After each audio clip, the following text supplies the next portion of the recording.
Hi, I'm Colin. On this episode of Dead Dodge Garage, we fix whatever's going on here.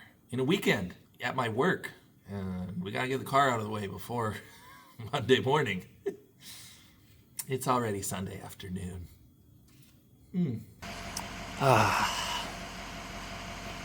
Finally here.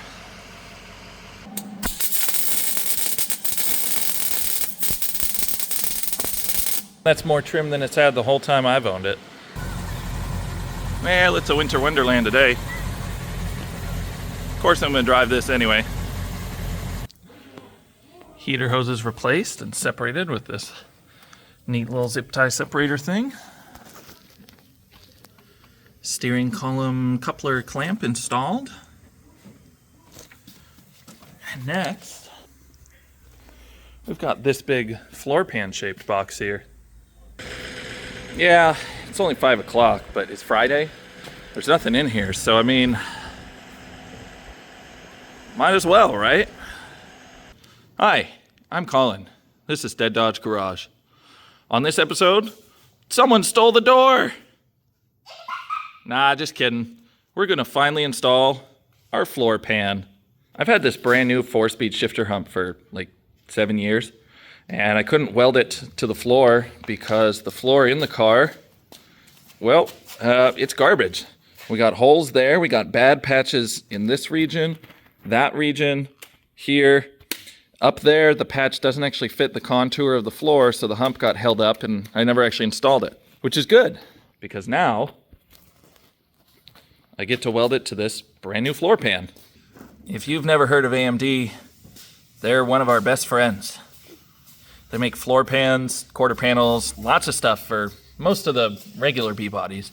But for these early B-bodies, they discontinued a lot of their parts a few years ago.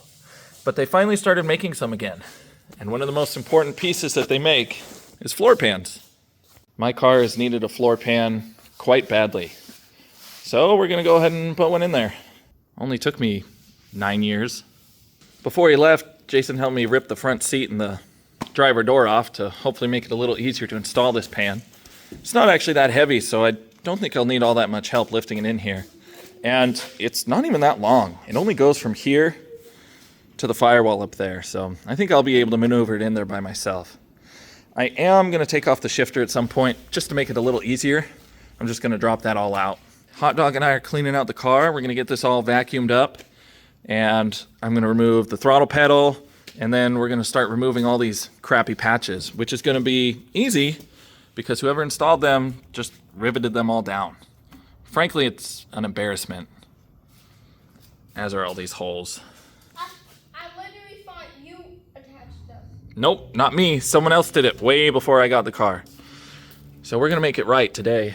I'm going to try and get all these old patches out tonight before Henry and I leave. And then tomorrow, we're going to start cutting out this old floor pan and hopefully start fitting up the new one.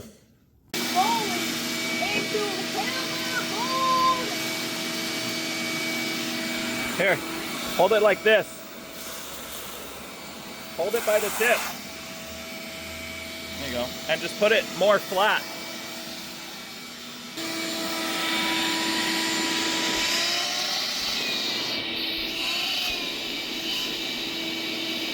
You know, I don't really see a problem here. That's fine. Hot Dog and I are going to start drilling out rivets. And hopefully he doesn't drill through his own hand or anything, but I think we got this. All right, this is what we're going to do, bud. Hey, don't do that. Gonna drill through people's hands? Henry's going to start on these patches. I'm going to start on this side. What you want to do first, before you drill, move the drill. You want to spray a little lube so that the drill bit doesn't get too dull too fast. Once you spray lube on it, just one spray will do. You want to drill in the center. You see that hole? You're going to want to use 2 hands. Here, watch me do one. You want to use 2 hands. Just hold it in the middle and just drill it till it spins like that. Just put it in the middle of the hole. Okay, just keep going. Okay, you can blow it off or wipe off the shavings or... I completely destroyed the thing. Yep, that's what we're trying to do. Oh, we're Okay. Oh, I did. So, hold on, move that. You want to drill the center so that it lets go like that. See that? So just drill out the center of each one of those and then use this to pry up the panel. Okay?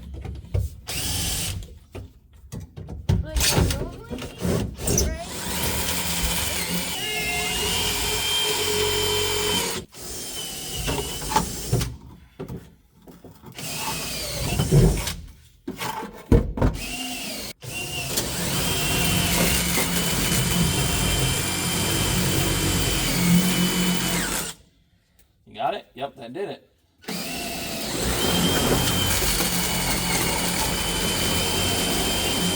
Yeah. And then do this. Look, you already got it. Just gonna go ahead and.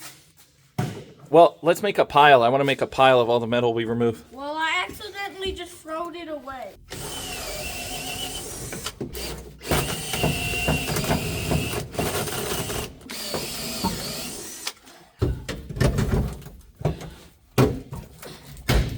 There we go.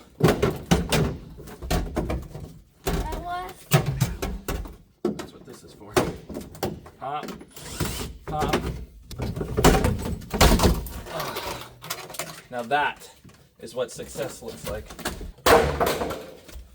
I should have given them more credit for this repair. They actually did cut out most of the rust before they... Yeah, they did. I thought they had just gone right over there just from how much this was still there, but it's actually a really good start. I'm gonna do that one next. I know the pedal's kind of annoying, but that goes straight. I just dropped the free all through the floor. Okay, hold on, let's see. Is it good? The closer you can get at the rivet. All right, hey, you just did the work on that. Go ahead and pull it out. Where's the metal pile? Right there. Woo! High five. Okay, you ready for the next one? I have a lot of broken rivets on my drill bit here. Okay. I'll wiggle the panel. You need to be closer to the rivet. You need to apply pressure to that so it pops apart. Oh, woo! All right. Oh, well, that came out. You want to throw that on our metal pile? We're going to have a big hole in the... Throw it on my metal pile. Yeah, go ahead. Good job. I want you to sit back there so you don't fall through the floor. Yeah, look how thin that is. Do that again. Hey, that's a... Wait. No. Okay, it's gone. Oh, did we need that? It's all right. We'll get it later. Yeah. Let's keep drilling rivets. So what you want to do, put the pry bar like that and then pop it down like that. Then go to the next one. Pry it up a little until you can fit it right next to the rivet. And then, yep, there you go. Next one. Next one's already done. You need to go back here. Yeah, perfect. Okay, do this one next.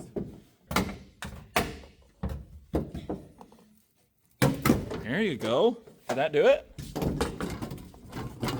Here. Oh. You gonna go throw that on your pile?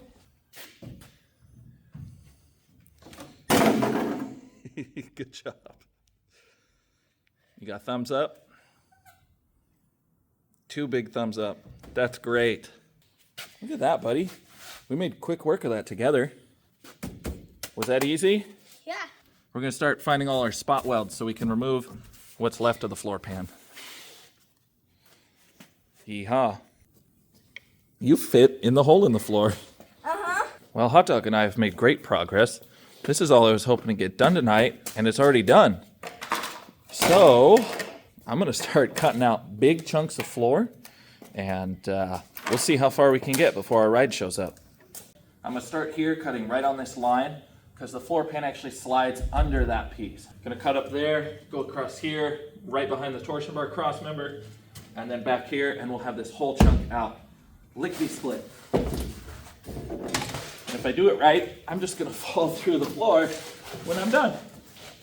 Yay!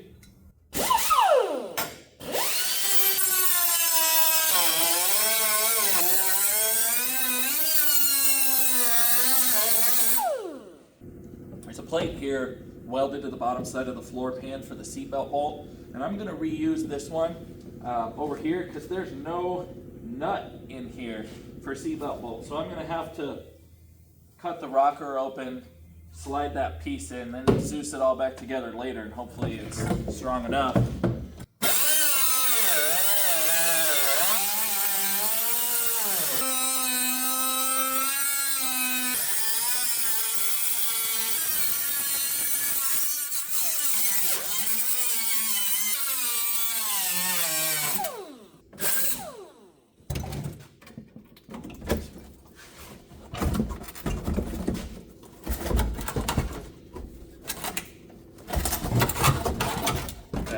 Oh, parking brake actually goes through its bracket.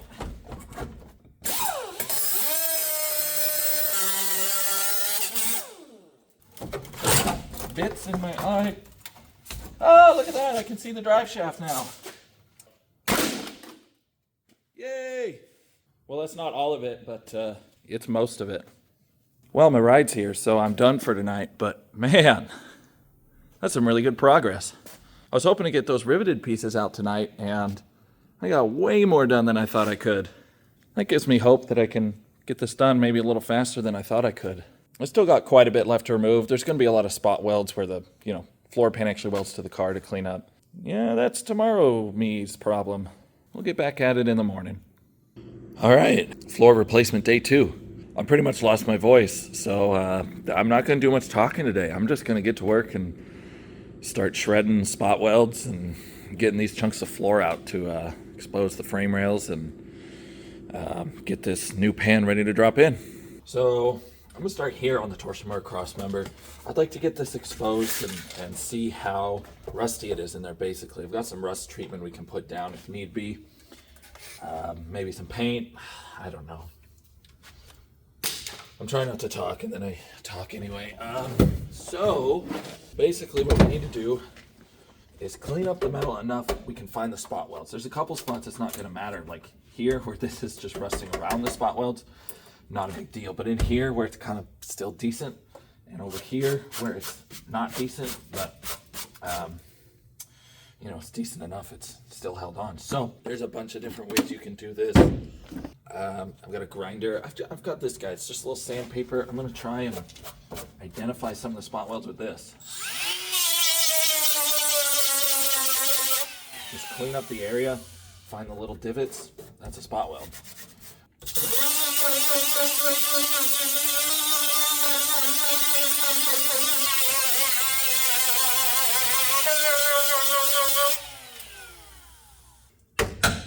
This was one, but there's not really much else going on here. So all this is already separated, which is great. If you're careful, you just use a grinder on here, and if you grind off the top layer kind of around the spot weld, then everything else will come off. You can also use something like this to separate them. I've got an air hammer we'll probably put to work later. This is so rusty that it just comes right apart.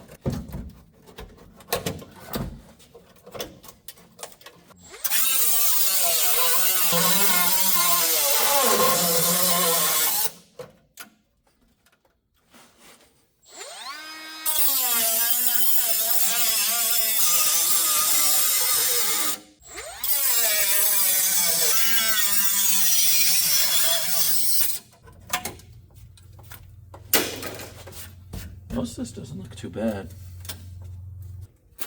I've got some different options for spot weld cutters here. There's these ones with the little blades that you can pull on and off. I've got like 3 different ones of those. Some just have different brands. And then I've got this one, which I actually kind of like. It's just a little different. It's a solid piece. It's pretty sharp and rips them out. Oh yeah, I also have a wire wheel. Wire wheel can help clean up the paint. But the wire wheel can sometimes get more in the holes, and then that'll clean up the paint that you're trying to preserve, because the paint and the little divot is what you're looking for. If you just clean up the paint around it without going into it, they're a lot easier to find, and then you know exactly where to drill. Grinder technique's good. I've got this sander, although I need little belts for it. We got all kinds of tricks for cleaning up these spot welds.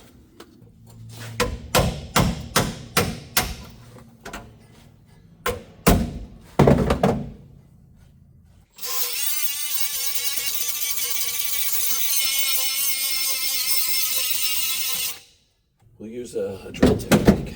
You can use any of these techniques, any combination to get all the spot welds.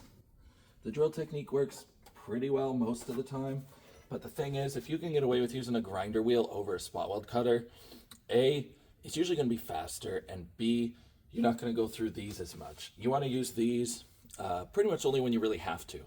So in this spot here, all these spot welds where the old floor slipped under there, we're actually going to be able to just take a regular drill bit and drill straight through those to separate that. Because we need holes in this metal anyway to spot weld it to the new floor underneath, and we don't need to worry about anything underneath.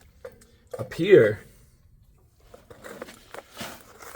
we need to be a little more careful because obviously we need a torsion bar cross member. When we get over here, we need the rocker to be in good shape. So we don't want to destroy the metal underneath. We got to make sure it's in good shape. So drill or grind through the top layer and separate it. That's better than going, totally destructive on this thing.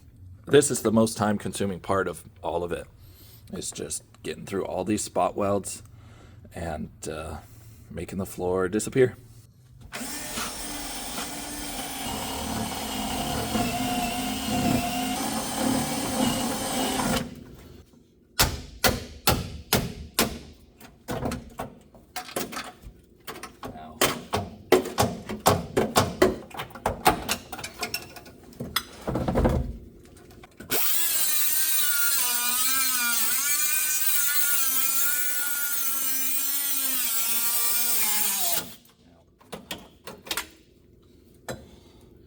Boom. That's my day today. Removing chunks of floor, one chunk at a time. Once I get all these bits out, I'm going to go back over and clean up all these spots that I missed.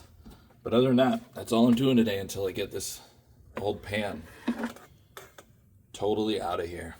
You know what's funny is I got this air hammer almost specifically for doing this.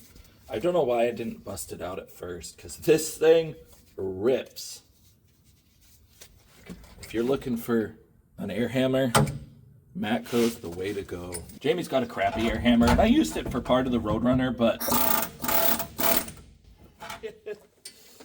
it doesn't shred them like this does. What was I messing around with spot weld bits for?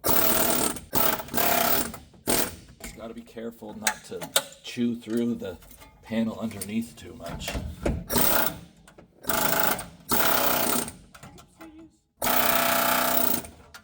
Also, one of the reasons this works so well on here is because the torsion bar cross member is so thick.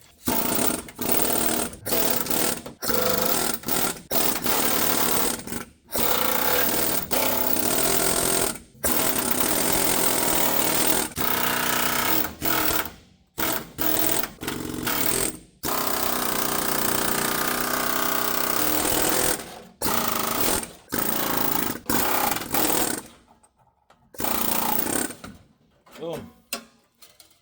That was way easier.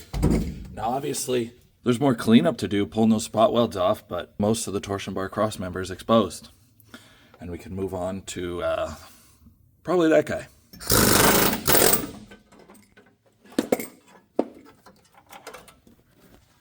Okay. Here's what else we need to do. These wire covers are just kind of spot welded down by a few little tabs. So I need to carefully extract the wires, which, look great, and then get those out of the way so I can start shredding the side there.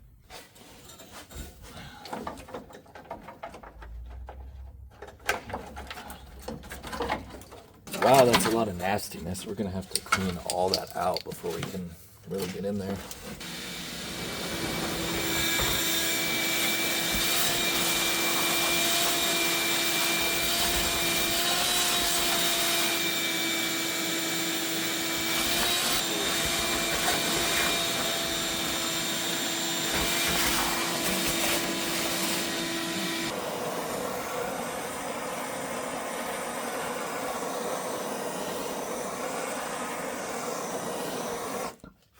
Probably don't breathe that.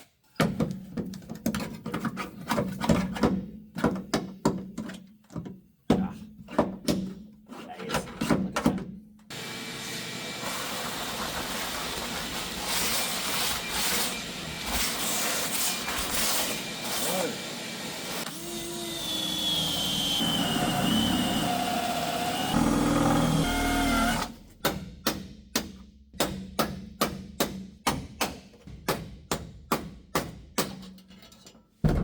broke. Oh well. I think my next step here is I'm going to drill out all these spot welds, and I'm just going to use a drill bit and just go all the way through, knock that panel apart as I go, and then I'm going to start back here and just start working my way up to try and get this edge of the pan off, and I'm just going to go all the way around. I'm going to go with a 1/4. I mean, some of those spots are actually a little bigger. Could do 5/16.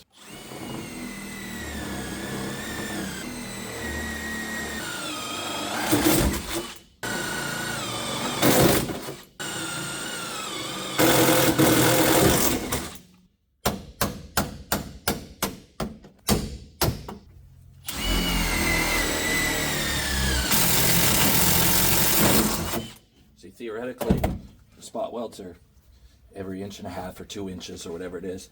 But then every now and then, you get a couple that are right next to each other.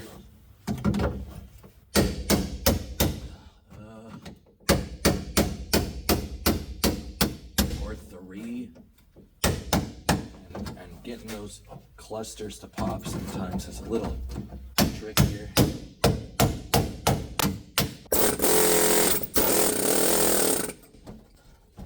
Hey, look at that. Boom. Okay, this corner might be a little tricky. For one thing, I've got a brake line right here, and I don't really want to do any cutting action. So we're going to need to start drilling spot welds here. This is almost going too well. I got all that out. It's rumpled up on the floor over there. There was just these spot welds on the side. I thought on the Roadrunner there were more on the side, but maybe not. I did find one little rust hole up in that seat support bracket. Now I'm moving on to this side over here. It's going to be a little easier in this corner because we're missing this panel. There's just the group of spot welds here, a couple on the seatbelt brackets, and then it's just up on the ridge here. It's pretty easy. I was a lot more aggressive on this side. I didn't use a spot weld cutter here at all. I just started driving it up and ripped it out of there just like that. So this side's about done. Front flange is all that's left. Maybe even still use the air hammer for this part. Maybe I'm just being a coward. The critical thing here is I do not want to destroy the firewall piece. That would be bad. Let's see what happens if we gently air hammer.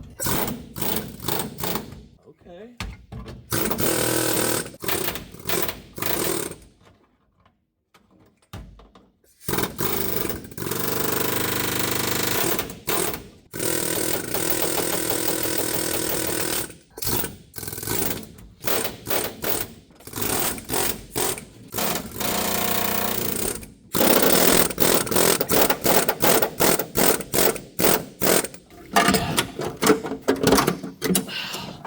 Boom. Front flange is done. Yeah, the flange did get a little dorked in a couple spots. We'll straighten it back out. It'll just be a little ugly. But anyway, the floor is out. We've got several things to grind and clean up and make pretty. But I think it's lunchtime first. But I mean, we're this close. All we have to do to make the floor fit in here is remove the shifter. So I mean, I pretty much have to test fit it before I go to lunch, right? Then I can just stare at it in here and declare the job done. I want that instant gratification, you know? If I drop that in the muck underneath us, I'll never see it again. Look how easy this, oh, there it went. Look how easy this is when there's no floor in the way.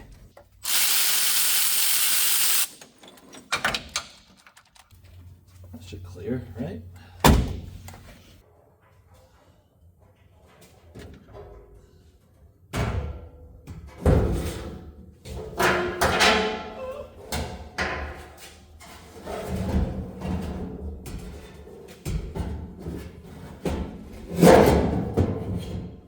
This part is why I wanted a second pair of hands. What am I landing on? Oh, I'm crooked. Probably because I'm right in the way.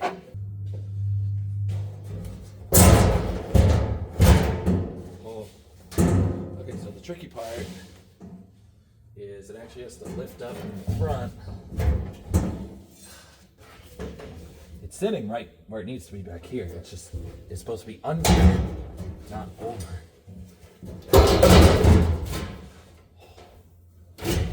Oh, boom. First test fit. And if we shoot our picture right, you won't even be able to tell it's not sitting down in the front. Yeah, here. Ooh, it looks like we have a whole floor right there. I think for first test fit, that looks pretty good. Ah, a floor. All right, I've been grinding quite a bit. I'm not done yet. I'm getting all these little spots that were left behind. Just trying to clean it up, make it a little level with the surface. And we're getting there. We got most of this region done. There's a little bit here and there. We still got to make a patch, not forgetting. I haven't gone up there yet. I kind of got up to here, and then I started going this way and getting distracted. It's been a solid like 30, 40 minutes of grinding, and the battery needs a break. The destruction pile is getting quite large, as is the dust and debris pile under me. All right, I think I got all the main problem areas ground down. We've got all our surfaces, well, most of our surfaces cleaned up. I got them cleaned up enough that I'm going to be able to test fit the floor again and see if I need to make any other improvements or modifications before I start screwing the floor down to the car, getting it final fit up, and then marking the underside so I know where to drill my holes. So it pretty much wants to fall into place. The only problem is we got to shove it forward and kind of angle the front up so we can slip the back part where it goes underneath the rear footwell area.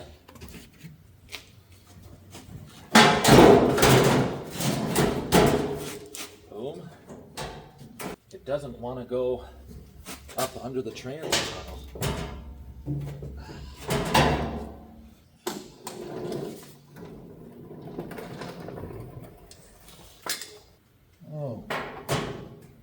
Oh. You know, I was wondering about this. So, the way you do this, you draw your line and you cut in about 1 inch. Now, I happen to know that on this car, we are more than likely going to have to go a little further out than that, but it's what you start with, all right? You make your mark, you cut a big hole that's closed. It makes up for any moving of the hump.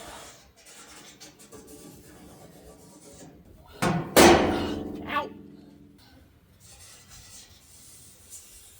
No, that's not quite 1 inch. But that gives us a good idea on where we gotta cut. So.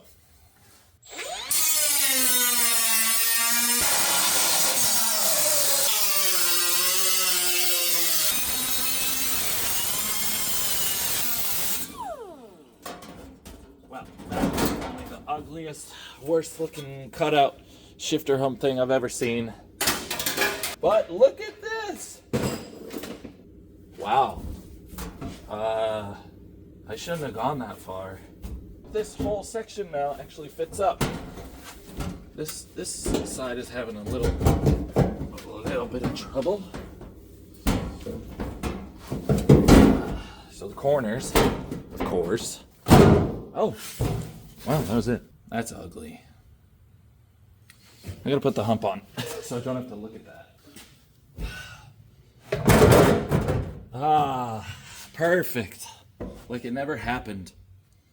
Dude, this glove is just whatever. Anyway, okay, first thing I'm gonna do is vice grip this front flange to try and suck the floor as far forward as it'll go. You can see it's really close to being where it needs to be. And then once we can get it sucked forward, we can start securing it to this back flange here. We'll start screwing down in the middle and make our way out. I'm gonna do this rear clamp first, just lightly clamping to hold the back up.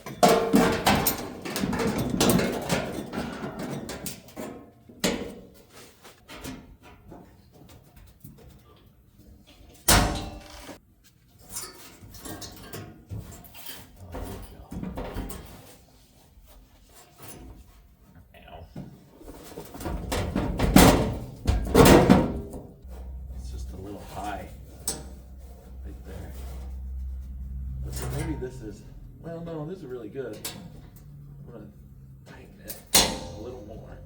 I think this floor was stamped just a little off. Not uncommon. I mean, their stampings aren't perfect. They never are. You always gotta do tweaks and adjustments. But this was particularly baffling. That corner of the flange was bent too far forward, kind of, or it was bent like a little crooked. So it was like just far enough up that it wouldn't just slip under the firewall, and it was really frustrating. I finally just made a couple little relief cuts, bent it up, and then bent it back down in a spot that made sense, and then I was able to pull it tight with the vice grips. It's not perfect, but it fits well enough. I'm going to be able to weld it together properly, welding the two flanges together. And once it's under seam sealer, no one's going to know anyway. So I do need to get this right there to sit down a little more. But other than that, I've got the floor sitting down. I'm a little behind where I wanted to be. Still a lot of work to do before I can actually weld the floor in. And I'm out of time for tonight anyway. So we'll see how tomorrow goes. It's probably going to be a late night. All right, it's floor pan day 3.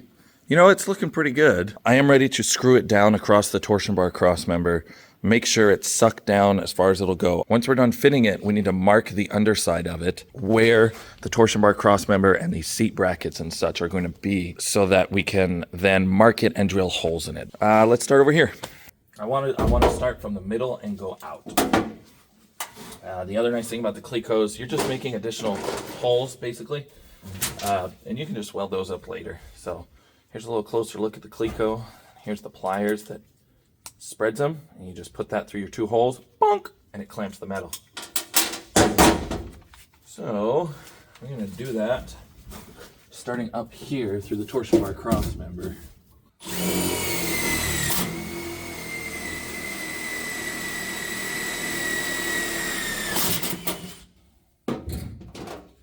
Some thick stuff.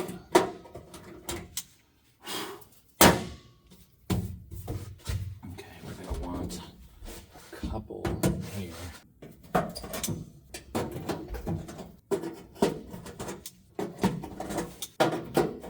Slip it in, spread it. Clecos. So there's a 2, 4, 6, 8, 9, 3, 6, 9. Okay, perfect. I'm gonna move to the other side. This is all I have for the thick ones.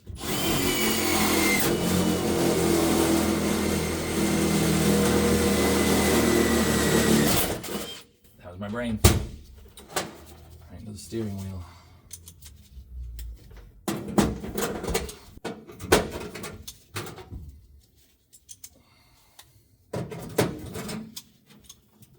Not bad.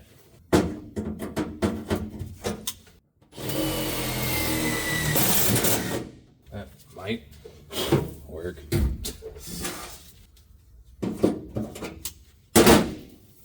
This one spot where it happened to drill is like kind of pushed down. I don't know if it'll suck it down. There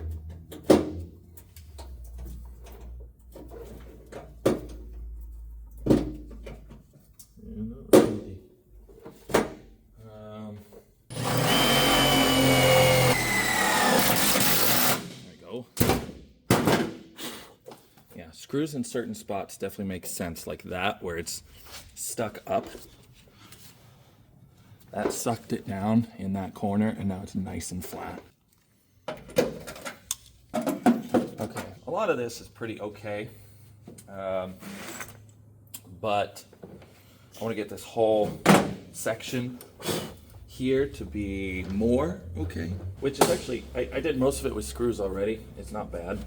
I'm going to put some of the smaller Clecos between the screws. So I'm going to go 1, 2, 3, 4, and then I'm going to do a few more up over that hump. So we need our 1/8 drill bit. I could do all this with the self-tapping screws. A lot of guys like the screws, and that's fine. The nice thing about the Clecos is you just drill a hole and it pinches it no matter what. With the self-tappers, if you're putting them in and taking them out a lot, it can waller the holes out sometimes, and it won't really hold it in place permanently. The Clecos, they're going to pinch it, and they're not going to mess up the holes when you're taking them in and out. It just pinches it. It's not a big deal. But the screws, they can wear out, especially if you're using them to really hold a couple panels together. If they gotta do work, it's gonna make the hole just a little oblong and just be kind of annoying. And so I like to use a mix. I use the screws where it makes sense to suck panels together, but then especially after I've done that, I will go through and cleco it.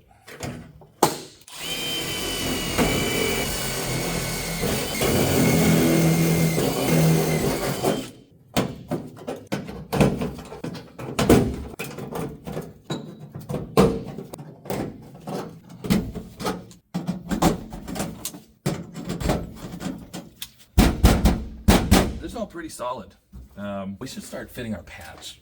We are going to work on our rear footwell patch here. This was the very crude patch made in a past life. This is genuine Mopar sheet metal. This was part of a door skin off of a Plymouth Fury, supposedly. I'm going to make a vague line here, which should be more than far enough forward so that we can cut off a good little bit. That's not a straight line at all, but it's not a very straight patch either. I just need to cut off several inches. That's the gist here. It's already vaguely the right shape, so I'm going to work with it. Now, if you're building a car to handle, you want the chassis to be as rigid as it can be to allow the suspension to do the work instead of allowing the car to flex. It just adds to the stiffness of the body. So a subframe connector ties the front and rear frame rails together to increase the rigidity of the chassis. Now, this is a pretty easy, look at that. Where's our gentle hammer? Oh, that ain't bad. I don't know if it's a frame rail problem or a subframe connector problem. Dude, this is like bulged out. So we could do a little relief cut there. And then when we go to weld it, no, Piku's like there where it's hitting. Then when we go to weld it in, then we can just weld that back up.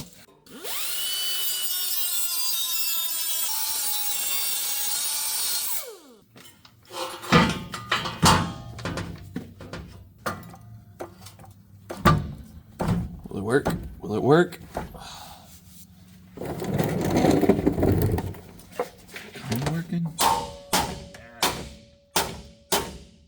Yes. Okay. Now we're ready to start fitting in our trimmed patch here now that we have this butted up against the floor properly. All right, this way you're supposed to measure up a little better instead of just eyeballing things. I cut material off that flange thinking we had plenty, and it's gonna end up a little short, clearly. All right, it's not perfect. Clearly I messed up by trimming that edge too far, but that's okay. We can maybe cut that a little straighter. It's a little bent down anyway, so we need to cut this a little straighter, and then we can just make a strip that goes right in there. It's not the prettiest, but it's gonna be functional, and I'm just gonna overlay it just like it overlays here, put holes all along these edges, and we'll just spot weld it in there. And of course, we'll seam seal it at some point once we're done with that. So at this point, the whole floor has been test fit. We're ready to mark the underside of the floor. We're ready to mark in here and start putting holes in stuff so we can spot weld it all together. My lines aren't the most visible because all I had on hand was a Sharpie instead of a paint pen like I usually use. But you can see I marked out the edges of the torsion bar cross member, the frame rails, our seat support brackets, all the spots that we need to drill a hole through. It's hard to get up under some of those spots when you're under the car and there's torsion bars and exhaust and such in the way. But we got it. So in here, I need to clean it all out, get all the metal shavings. We got a couple little spots to repair, and then I'm gonna spray some primer down, and the car will be ready. Well, I'm back from our mom's birthday dinner, which was tacos and cake that I ate way too much of. So I'm having a slow time getting back into it here. But before I left, I went ahead and primed all our spots that we're going to be welding. The main thing I still have to do is cut into that rocker and insert our old seatbelt plate, wherever that is. It's probably somewhere in that mess. It's kind of ugly. I need to grind it, clean it up, make sure I didn't miss any spots, like right there. Well, it's not my finest work, but if I don't start welding this floor in, I'm going to be here all night. And I might be anyway, so I think this is good enough. Alright, well, that has as long to dry as it takes to clean up my work area here and get ready to throw the floor back in, which not very long. Alright, I used my hole punch to punch holes all along the sides here. The hole punch does a 3/16 hole, that's not enough. We're going to hog that out. And I usually do 5/16 holes. Some people do a little smaller, maybe like a quarter, but I think 5/16 is just right. So I'm gonna widen all these holes, do the holes here, and then we've got to drill new holes up over the torsion bar cross member and up the frame rails here. The one thing I don't like about the hole punch I have, it can't quite go as deep as I would like to. So my holes are pretty close to the edge, but it's fine.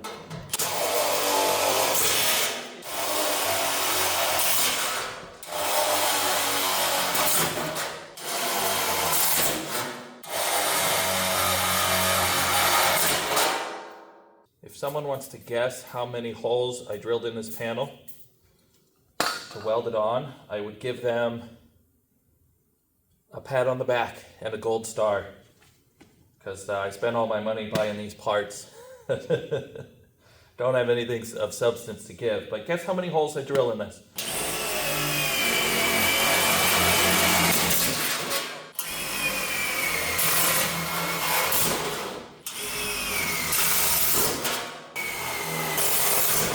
All right, I've got the floor stood up here. I want to show you one other thing I have to do. This is a deburring tool. It's got a little pokey there. There's different ways you can do this, but I got this tool, so I'm going to use it. Basically, any of these holes that's got little burrs sticking off, we're going to stick in. And just cut off using the tool. Boom.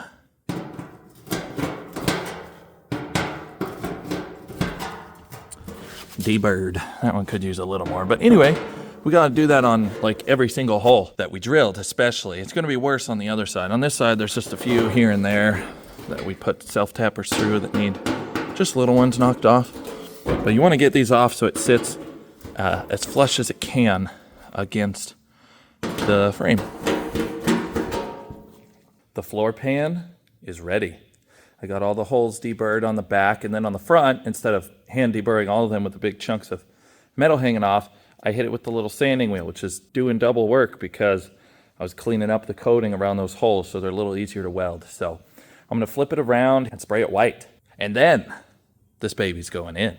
Well, that's what I get for using the turbo can on the little pieces. I only had enough left to do one thin coat across the whole thing, and I didn't even quite get coverage in a couple spots at the bottom. That's going to have to be good enough for tonight because it's too late to get paint anywhere now. It's getting late. I should have gotten more caffeine earlier. Oh well. It's time to make these two things be one thing. Alright, this is the part where I scratch up the freshly painted bottom. It's ready. And it only took all day. Literally all day. It's tomorrow. It's Monday. So I need to get welding so I can get some sleep and show up to work tomorrow and clean up that absolutely horrible mess. Well, maybe I'll try and do it tonight.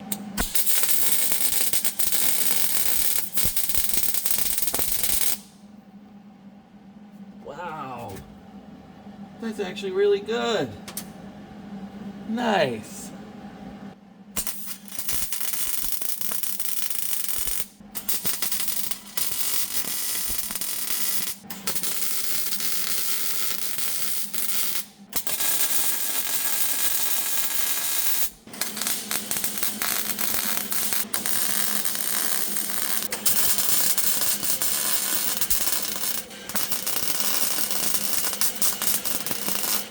We're in the final stretch here.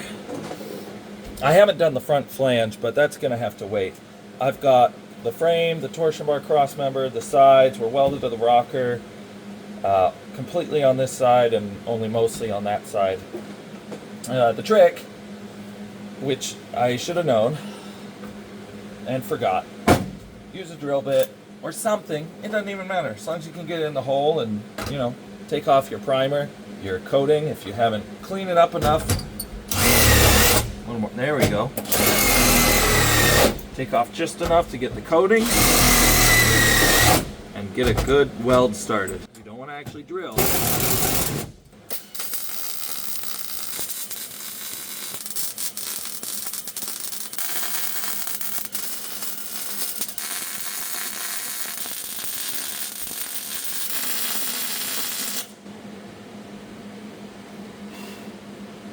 All right. It's like 3:45 on Monday. I'm gonna clean out the car. Put a shifter on. That's what I get for working so late. Oh, it's fine. It's fine. I didn't need that hand anyway.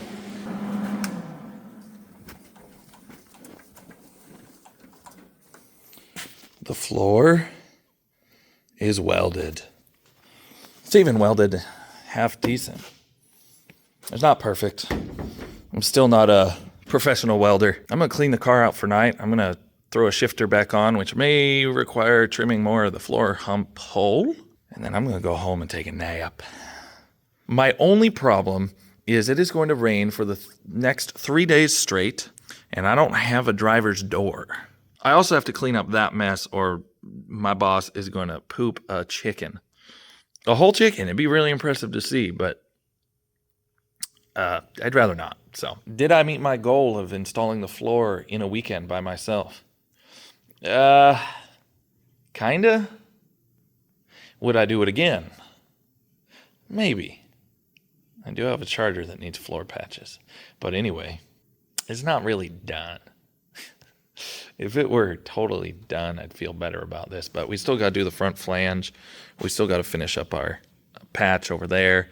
The floor is welded to the car. That was my goal for the weekend. And I have accomplished it, even if it is technically Monday and I work in 5 hours. The shifter's mostly in, but I lost a nut and I'm worried it's in this. And I need to clean this horrible mess. Anyway, so got a lot of the medium pieces thrown away. Started digging through the pile and oh, there it is.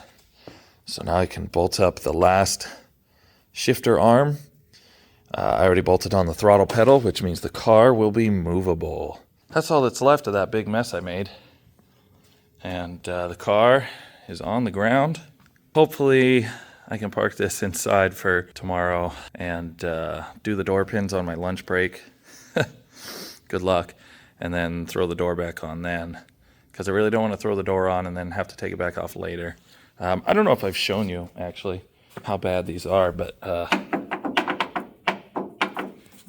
they're pretty horrible. Which explains why my door is such a pain in the neck to open and close. Not 100% done, but it's good enough. Good enough to go home. Well, this is escalating quickly. But we rebuilt the door hinges, and the driver door actually holds itself open, which is insane. It's never done that. But it doesn't fit right, so we're pulling the fender to adjust the door. Yeah. Well, the bumper's off. And the fender fell. We're doing terrific. Repaint again. This guy's standards are way too high for this deal. Hey, look, now I can access the front flange of the floor better. Should I be able to, see into the car through those holes? Pretty much every early B-body is like that.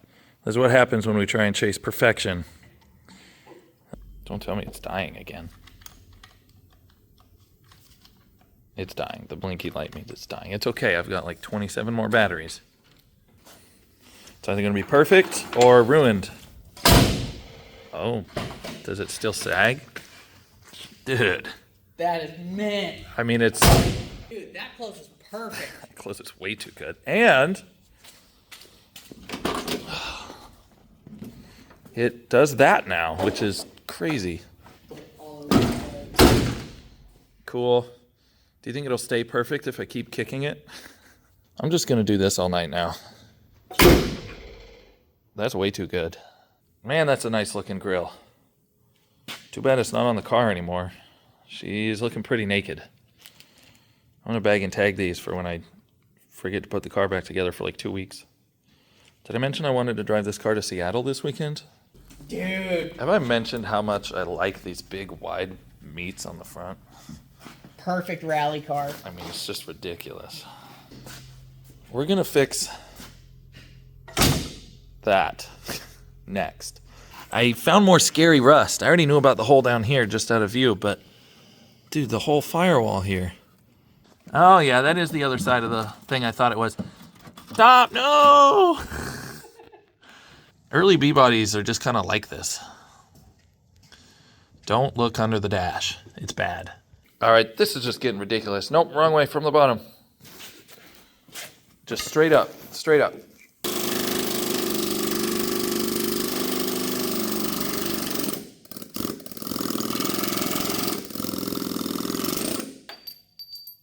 That was too easy. This here passenger side door, or you know, that one, had a little bit of up and down play. So Jason decided it was a good idea to do the door pins and try and ruin a bushing. And turned out this lower hinge only had one bolt in it. So, And it was loose. and yeah, it was not tight. So that was probably our movement. But we're doing new pins anyway. We needed to do the spring so this one holds itself open too. Anyway, it's almost a door again. Right in the mouth. I was ready to just put the roller spring thing on here and call it a night, but Jason insisted we had to do the door pins on this side, and it turned into a debacle, of course, so it's 10 o'clock. Turned out both of these hinges were loose, which tracks because the fender and the door have hit each other before, probably because the door was loose. Anyway, we're adjusting it. It ended up taking the exact same adjustment as the other side, just tilting the whole door as far up as we could go, and then 3 washers to space out the bottom of the door there, and it's going to be dialed. And it holds itself open. Oh, we forgot a crucial part of the adjustment process on this door, which is sticking the jack in the back and just slightly tweaking it. Then it makes it perfect. It was still hanging down a little bit. That looks closer. More? This man's playing with fire. That ain't my car. The hinges also still have a little bit of movement since those aren't fully cinched. Okay. Oh, right, that's the jack making noise. Never mind, we're good. Okay, now it's perfect. Jack it up, bend the door a little, 3 washers, close the door with the right amount of gusto. She's restored. Perfect. Let's go home. Yep, that's gonna have to do for now. Gotta get it out of the way and do some real work. Still loving the door holding itself. Incredible. What a sight to behold. Well, it's been like a week and I haven't really done much to the car. I did a little bit of welding on the front of the floor pan earlier so I could get my boss's vice grips off of it. I've got a little bit of welding left on the floor to do. It's very close to being done.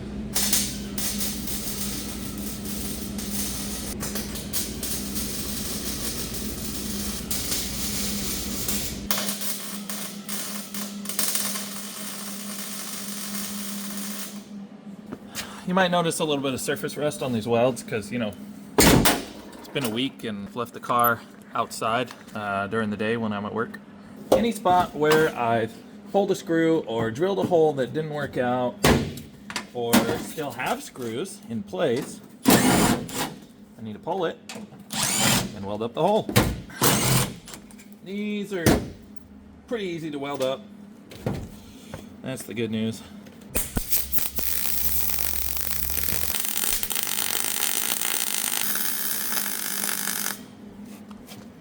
Oh, that one was pretty good.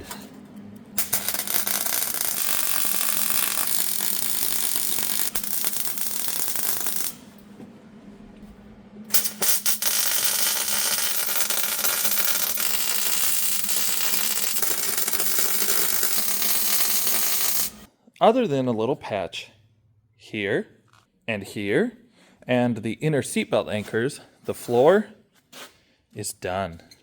Kind of can't even believe it.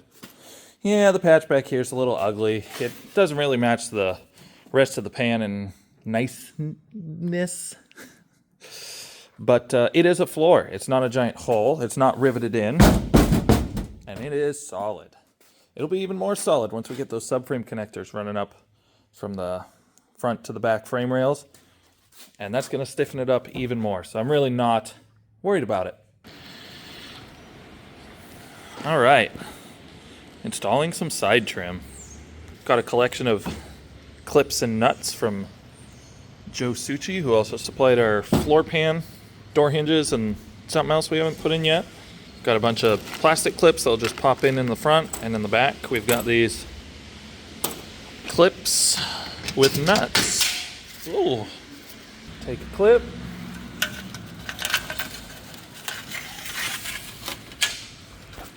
Kind of spring loaded when it's in there, right?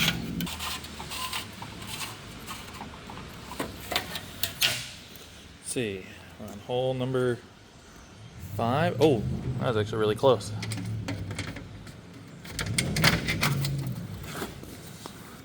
Boom. Got 2 more of those, and then the rest are the plastic style. And there's supposed to be a screw, but the screw hole in this piece of trim is gone. So hopefully we don't need it. Getting places. I made a minor tactical error in that I left the rest of the trim at our mom's house with the Roadrunner. I went through all the effort earlier of trimming those plastic trim clips to fit this piece of trim and putting it on the passenger side of the car, but that's the driver's side quarter trim. Whoopsies! Oh, and I just learned that this screw I need to secure the trim to the car is still in the quarter panel. That's nice. Well, I got it off without breaking any of the clips. That's the good news, but my nuts are stuck on these guys down there, so that's the great news.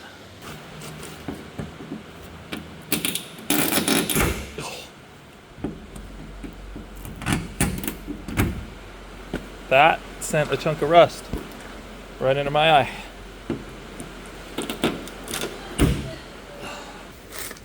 This is our bag of trim clips for the quarter panel trim. And I gotta mark and cut down each one of these clips to fit in these spots because the trim gets skinnier as it goes, so I can't just cut them all to the same length. So this is the smallest, and then these 2 are the widest. This is about the same. Easy peasy. Oh, this is gross. Ow. Alright, I got a cheat sheet here since I already did this once, but basically marked all the spots that these plastic clips have to go. This is what I started with. And I start by trimming the back so it can fit in there, but it has a little bit to push up against it, so it's kind of sprung still. And then we'll trim the edges after that. Just trim a little on top and bottom so it fits, and it goes right in.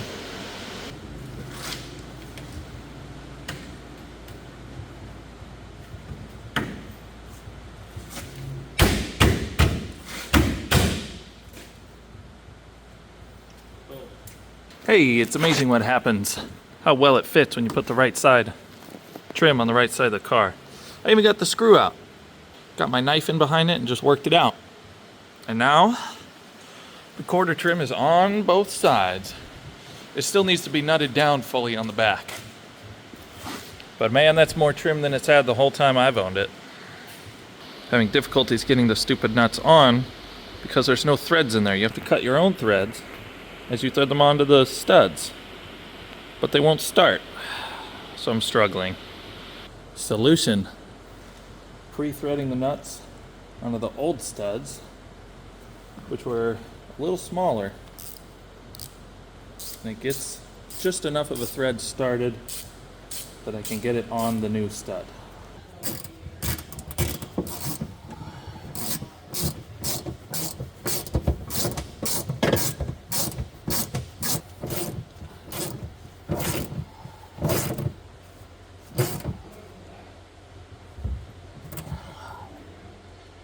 That one's pretty solid. I don't know if this is 200 mile an hour safe, but should be plenty safe for a road trip. Well, last one I was doing broke. That's awesome. And I'm filthy and got dirt all over the car leaning on it. And the back one, I had an old nut on just to kind of hold it, and it wouldn't come off. And now the clip's just spinning in the trim. So I'm short 2 nuts on this trim piece, but it's fine. All the other clips are on. It's not going anywhere. She's solid. I really like the way the trim matches the roof and the wheels, I guess. But she looked good. That's the driver door trim. This is passenger door trim. The whole front part is like flattened because it's run into the fender before, and this whole front lip is curled back. So I'm trying to curl it back and make it better. Right now,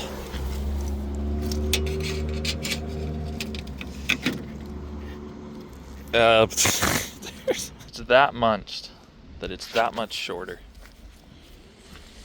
I mean, that's pretty much, that's even right about there's even, and it's that much too short. Not perfect, but I think it may just work. All right, I trimmed up clips for the other side since it looks better. I'm gonna try and use this one on the end even though it's not right. I need to look at my other pieces of trim and see if I have any of these square clips because I need them on the ends. They only include enough of the plastic ones for the middle 5 holes. Oh, now we're getting places. I'm really liking how that looks. Just need more clips for the other side. It's 2 weeks later and we're finally gonna actually finish the floor. We got a few little spots to weld, a few screws here and there to pull and weld, and a patch to make. Oh, and subframe connectors to weld in. We also have this trim project to finish, which involves sanding and painting some fenders. We gotta make these a little prettier, a little wider, and then we'll put them back on the car. Well, this is kind of more than I wanted to do, but it'll be worth it, maybe? Okay, I'm waiting on the wrong color fender to dry over there, and I'm trying to get this trim on, and I broke it up there because it's like destroyed. So I have an idea, and it involves a drill bit and a zip tie. I'm just gonna restore this real quick.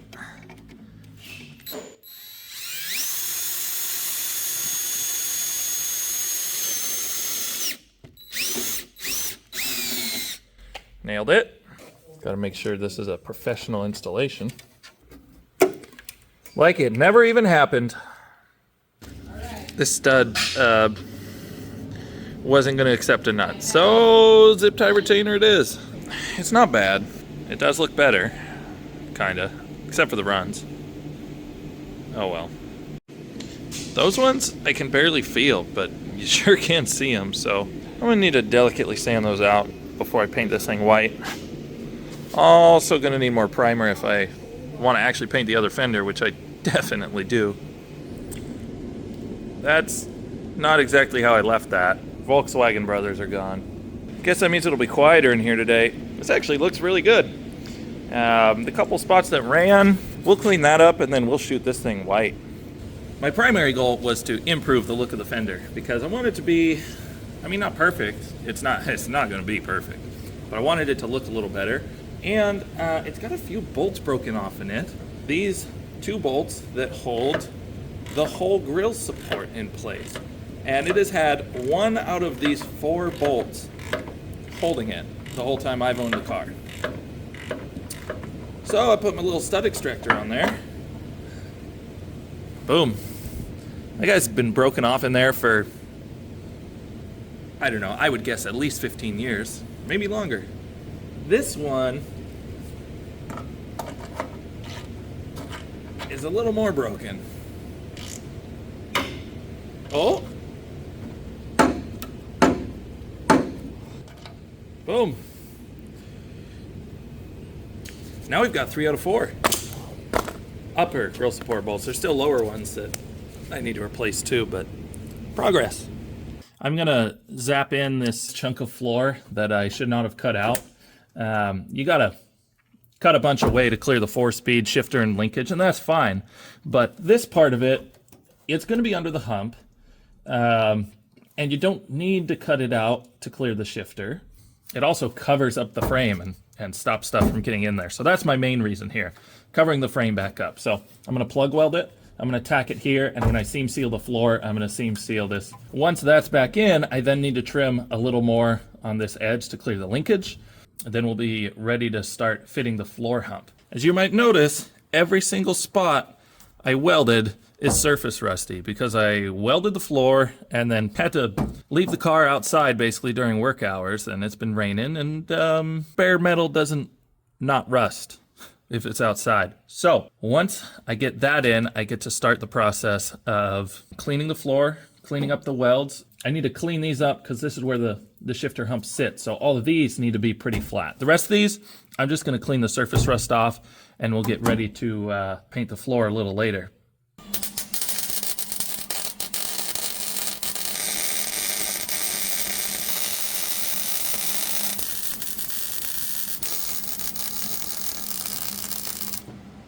All right, making progress. I finished plugging all the little holes on the driver's half of the floor. We've got our patch there welded in. We've got our seatbelt anchor welded in. It's really ugly, but it is on there. And then I had a few other booger holes to fill up there, which I've done. I think, other than our little patch, I'm done welding on the floor. Of course, I still have some subframe connectors in the corner over there that I'd like to install. But as far as installing the floor pan, hold on. I just found more screws.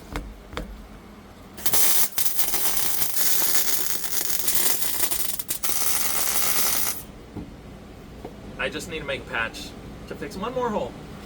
And then the floor will be not done, because then I have to grind and clean welds and paint and subframe connect, and it just never ends. That is probably some of the ugliest welding I've ever done. But it's in. Honestly, some of it went okay. I really just didn't prep it enough. And so some of the welds, like this guy, they just didn't do good. And then there's this whole corner that I don't even want to talk about, and we shouldn't even put on camera. Here, we can hide it. Yep, patch is in. All right, it's time to do a lot of grinding. So, here's where we're at. We gotta make this be welded into the car. I kinda had a spot where I thought this was gonna end up. Where it fits the floor best is right there. So I'm gonna mark kind of where it matters. Oopsies. And this will allow me to know exactly which welds need to be knocked down so that I can fit it a little tighter before I start screwing it down. All right, that's gonna be our final floor hump location. I've got it sucked down pretty tight onto the floor. There's a couple little spots where I need to make just a little cut on the flange because it doesn't quite fit in there. So I'm just gonna cut this, and that way I can bash the flange down gently, of course, onto the floor. I should have ground down more welds before I did this, because now I'm kind of at a standstill in this region. So I guess that means I'll do fender stuff for a bit while I wait for that to dry. I can keep thinking about this rusty spot in here too. Decisions. Unrelated to the floor, this fender's looking better than it used to. I've got way too much time into it as it is, so that's fine. Good thing I still have to do another one. If I get the trim on this fender, I can bolt it on the car, and then I can start sanding the other fender.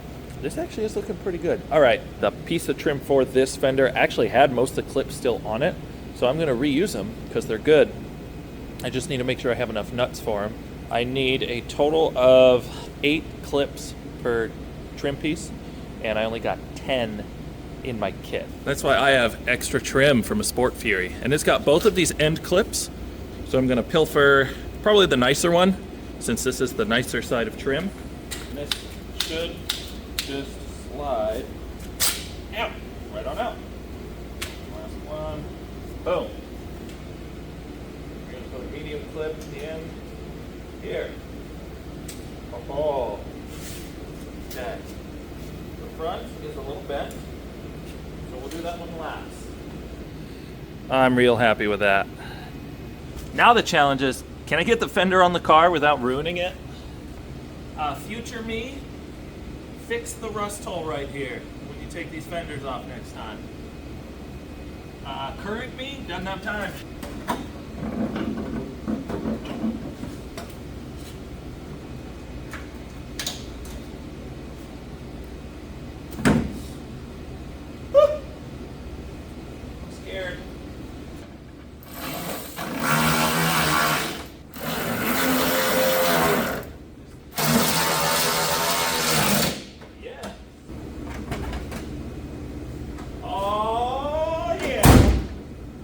Wow.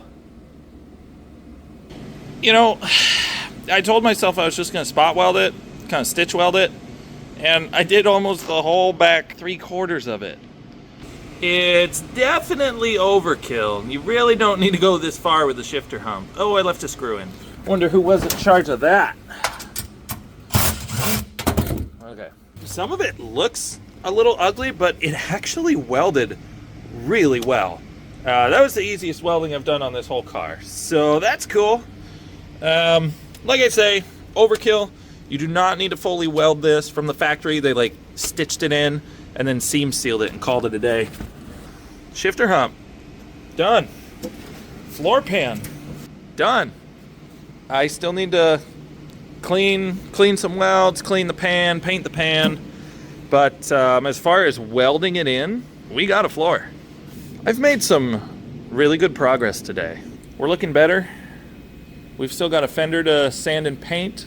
We've got the floor to finish up and paint. I may do the subframe connectors tomorrow, but we'll see. I gotta get this car out of here and ready to drive home by the end of tomorrow. I think that means I'm gonna focus on putting the front end back together. One last piece of trim to affix. We got an area behind the grill to black out. We got a bumper to put on. We got headlights to put back in. Oh yes, and for those keeping track at home, we're leaving for our Plymouth in a Plymouth trip 4 weeks from yesterday. It's getting down to the wire, but I think she'll be ready. Fury Restoration Day 5 in weekend 2, whenever we are. Decided to go for an easy victory, and I got out the last broken grille support bolt from the passenger side fender. Yesterday I whacked out this big dent.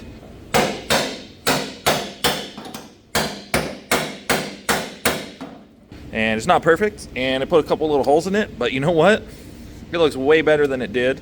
And I think it's gonna be close enough to put the trim here, which I saved for my parts car, but I forgot to grab it. So I can't put it on right now, which is fine. I don't need to. It just would be nice to test fit it, you know, before I paint the fender.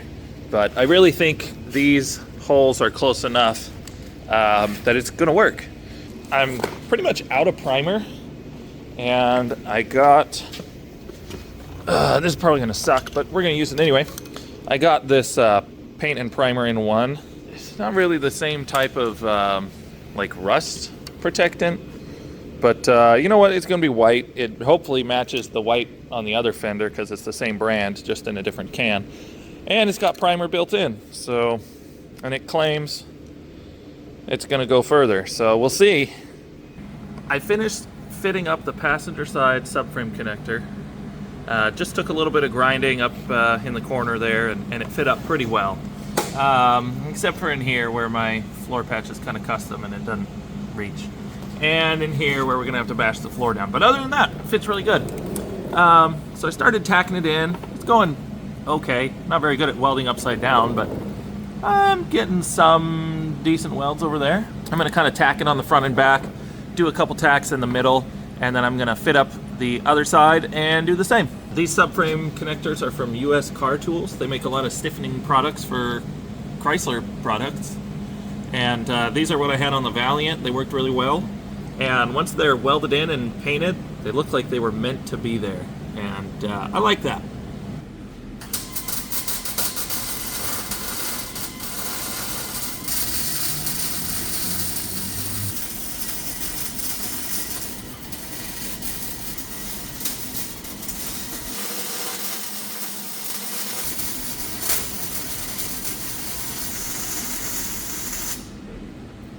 I have not test fit this one in the car at all. So I'm going to show you how I do it. First, I've got 2 jacks here to support the ends. This little lip goes up under the torsion bar cross member. So we're going to hold this up to the floor, slide it as far forward as we can against the torsion bar cross member, and see where we need to start clearancing. One thing we're going to have to do is burn and scrape off the undercoating in the spots where we need to butt it against the torsion bar cross member, and in the back where we're going to have to weld it to the rear part of the frame. Pretty simple. You just lay it up against the floor. Back lays over the frame rail. That notch is just not quite in the right place. It could also bend the lip on the floor just a little.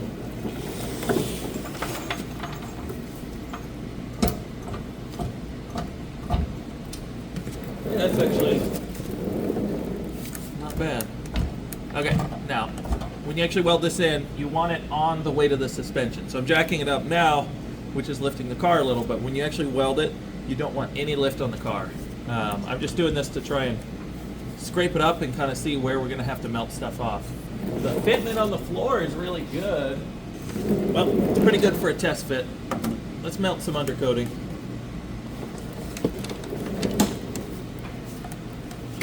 Uh-oh. It fit too well. Now it's stuck. There we go. Got my handy dandy torch.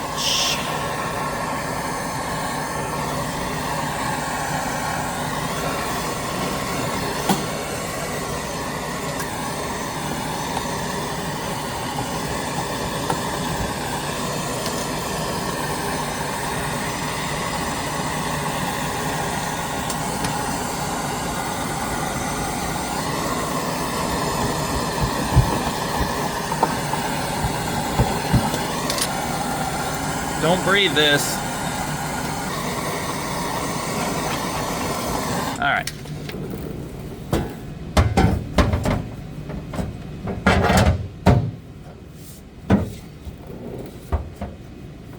There we go. Yeah.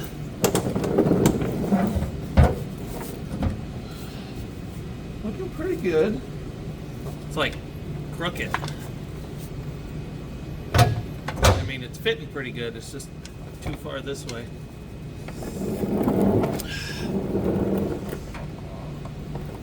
Need to get it in somehow.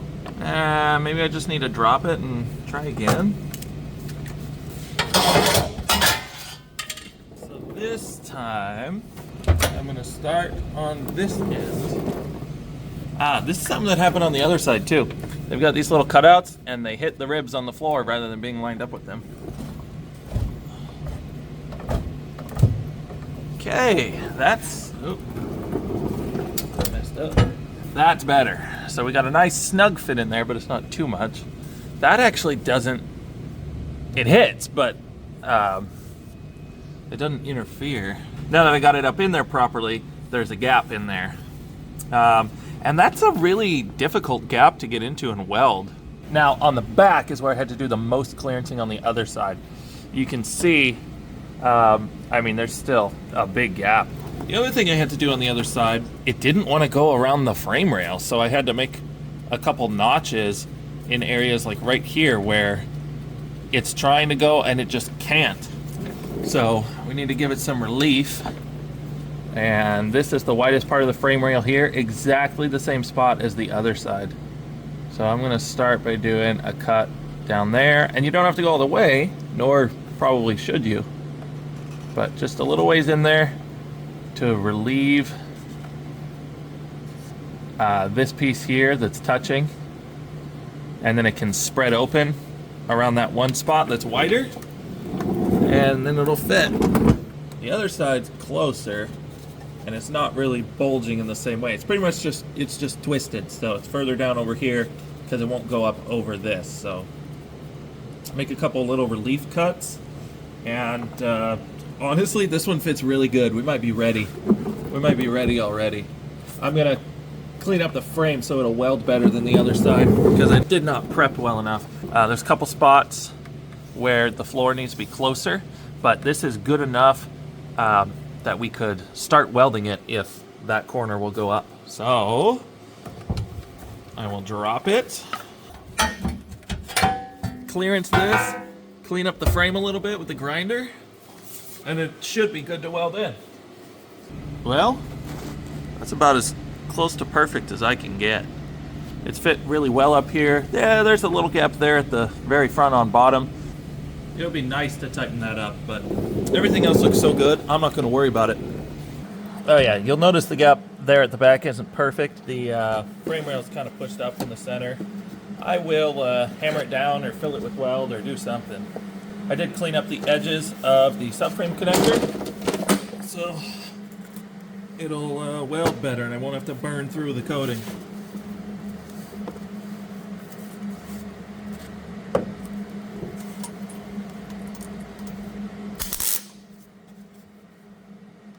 Helmet's not on.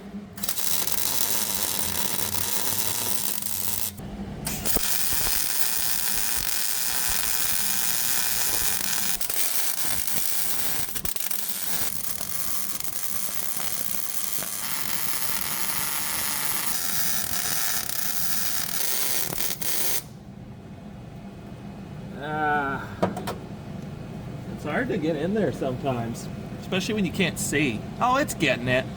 All right.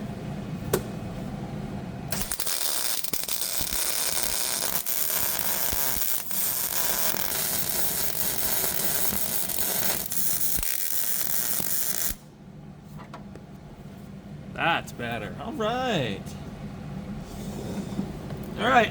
I just got to do that a lot more. And we'll have 2 subframe connectors. All right, you know, some of that's a bit ugly, but in fairness, I'm like running out of welding gas. My gaps here were kind of big, but I got the important parts where it's welded onto the frame, and it's even okay. I don't know, not my finest work, but it's welded and it is solid. There's still a lot to do, but we're getting so close. Once I get the floor painted and seam sealed, I can throw the seats back in it. And then from there, all we got to do is finish putting the front clip together and we'll be done. That's a lot easier said than done though, so I better get to it. All right, we're not going to look too close because it's ugly, but the subframe connectors are white. It's time for a dinner break.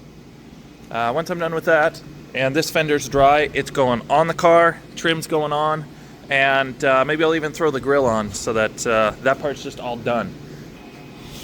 This is my genius tech tip for carefully holding down your priceless trim onto your freshly painted fender. This piece of trim's a little bent because that door trim and this trim and the door and fender, they were friends once. That's why this whole lip of the fender's all destroyed. So I carefully snugged down the trim with the vice grip because I couldn't get this nut on. It's not bad. All right, let's throw it on there.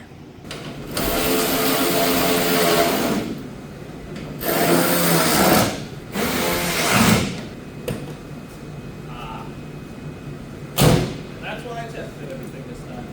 Boom. Look at that. Oh, yeah. I'm feeling it. All right, let's make sure the hood closes without hitting. I should have just painted it. Wow.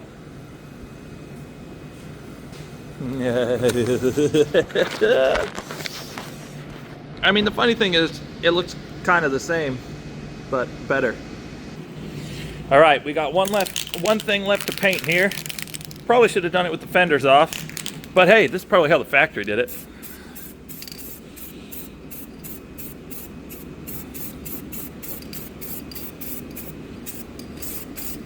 Look how good that looks. What if I paint the fins? Ooh.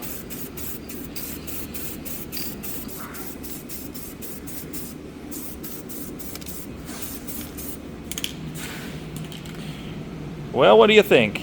I think it's perfect. Or at least, good enough. All right, I had to fiddle with the door adjustment a little bit because it was sticking way out on bottom. I was gonna try and zip tie the bottom of the fender in so it wasn't sticking out. But when I put this in, the fold on the fender where it's all bashed in, I did try to bash it out, but you know, not a lot of luck there. I push it in, the fold's just so far in from the door that the door just hits it. So I have to leave it out, and that's all right. I got all of the bolts in this fender. I got all 3 down here, the whole row up here, and a couple of them were a little tough going in because there hadn't been a bolt there in a long time, but they're in. I'm working on this one. I need to try and get the lower bolts, but there's a battery tray in the way, and a couple of the clips here are broken. 2 are missing. I might try and nut and bolt at least this front one because both these front ones being gone is not super ideal.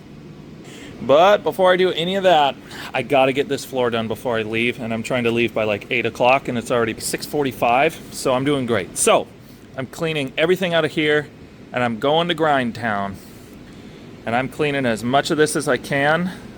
We still have to tack down the wire guard. Doing terrific. Here we go.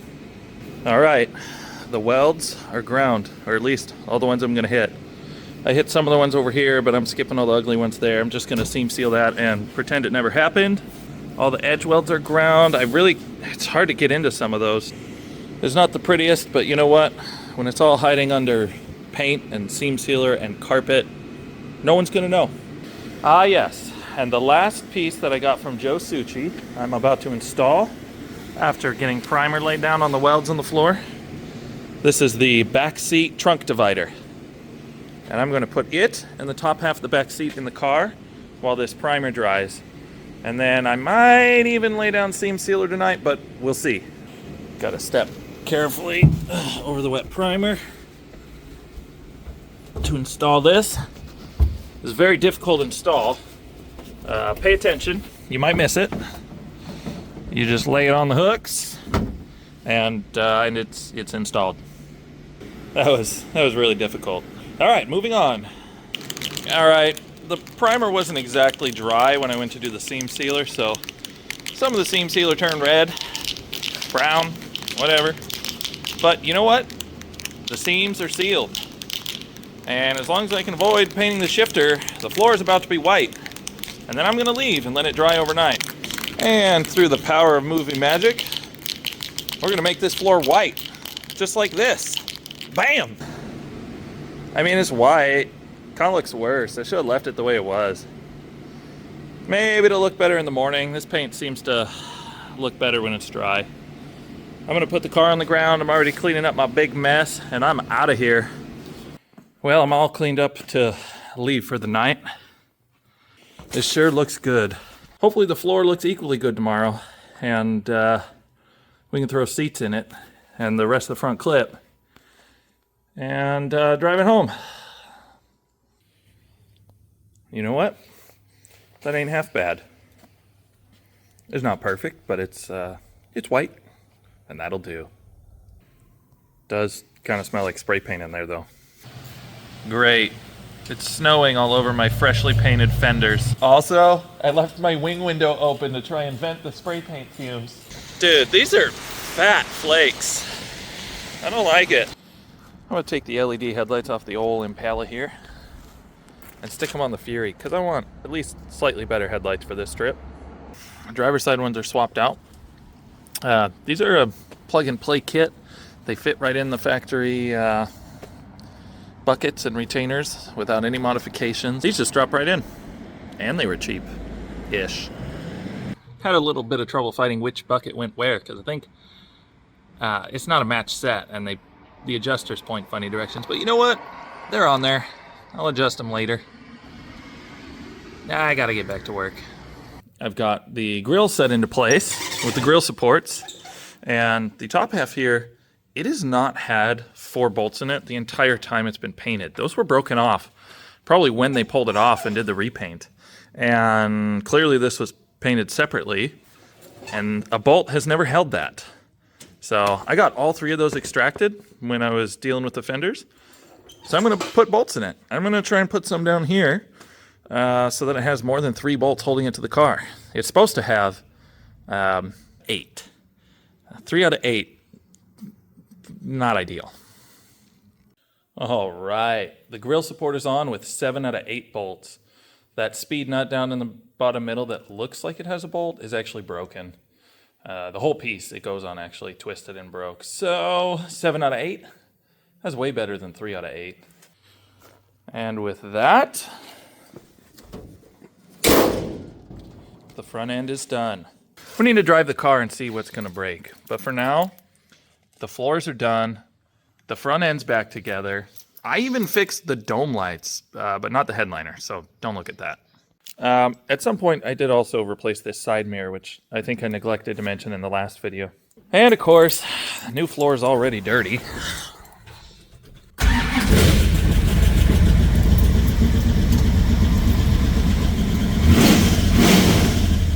I should probably open the door. The list of things to fix never ends. Both our taillights over here are dead now. And we're back. It's a bad ground, so we'll probably be replacing those taillight sockets soon.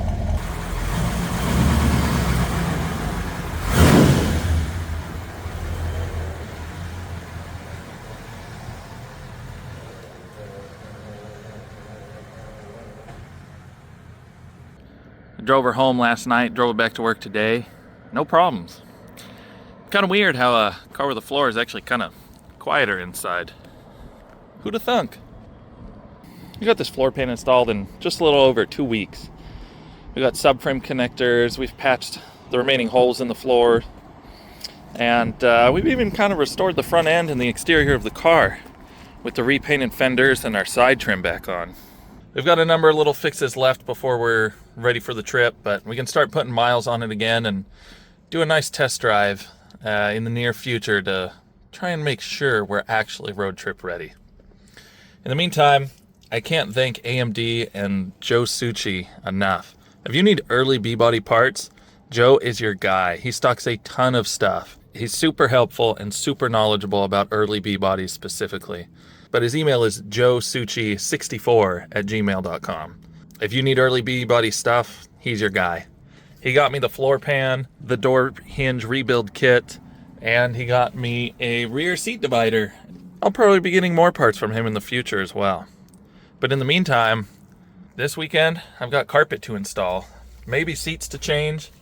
I've got rear axle gaskets to replace. There's more Fury content coming. We've got just a little over 3 weeks until we leave for our road trip, so every minute counts. And remember, do not try and restore your car if you don't have the time, space, or resources to do so. Just put it together and drive it. Otherwise, some other guy's gonna get a hold of it someday, and he's just gonna put it together and drive it.